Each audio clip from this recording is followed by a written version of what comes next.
Hello everyone, this is Robert, and welcome back to another rant and review. This time it is on Has-Been Heroes.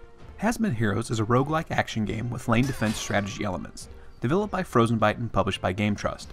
Due out on March 28th for the Nintendo Switch, PS4, Steam, and Xbox One. The footage in this video is from the Switch release, and the Switch is probably the best home for this game. In Has-Been Heroes, you initially take control of a couple of washed-up heroes and their young admirer who becomes their apprentice or their third musketeer. You are tasked with the ultra-important job of escorting the king's two young daughters to their school. Along the way, you were waylaid by enemies under the control of a great enemy that closely resembles a purple Flying Dutchman from SpongeBob. There are a number of roguelike elements present in this game. Each time you play through Has-Been Heroes, you will be presented with a new randomly generated map that is visible in the lower right corner of the screen.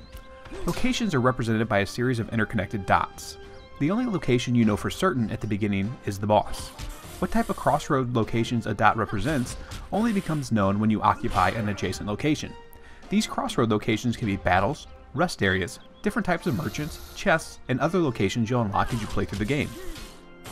When a party member dies, it's game over. Sort of. You'll start a new game and won't be able to carry over anything you were carrying from the previous game. What does carry over is the unlocks you acquire from collecting souls. As you kill monsters in this game, you collect their souls. Collect enough souls by the end of a run, and you'll be rewarded upon your death with a soul chest.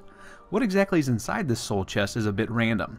These random rewards are the unlocks that add a bit of persistence from run to run.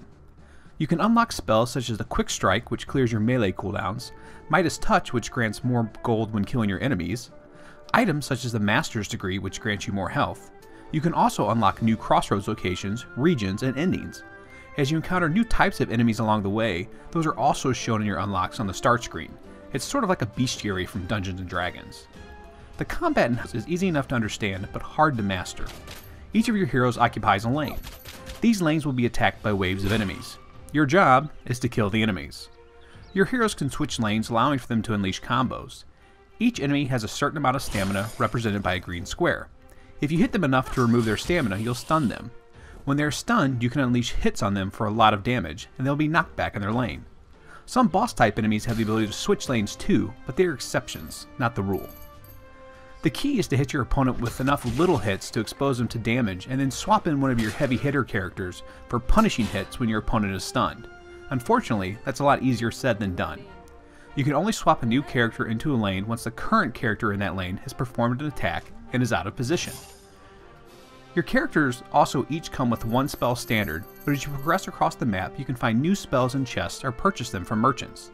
Learning to use those spells to their potential is the difference between success and failure when it comes to a boss. Also, it's easy to look at a map and follow the critical path from the start to the boss location, and sometimes fight no battles along the way. Doing this, however, will leave your characters with few extra abilities and equipment and will ultimately end up with your quick demise. Has-Been Heroes is a fun game filled with silly humor and tense action sequences. It also exemplifies one of the greatest features of the Nintendo Switch, the ability to pick up and play the game and have meaningful experiences in short periods of time. While at $19.99 it's easy to recommend adding this game as a great match to your Switch library, it's also a lot of fun on whichever gaming device you prefer.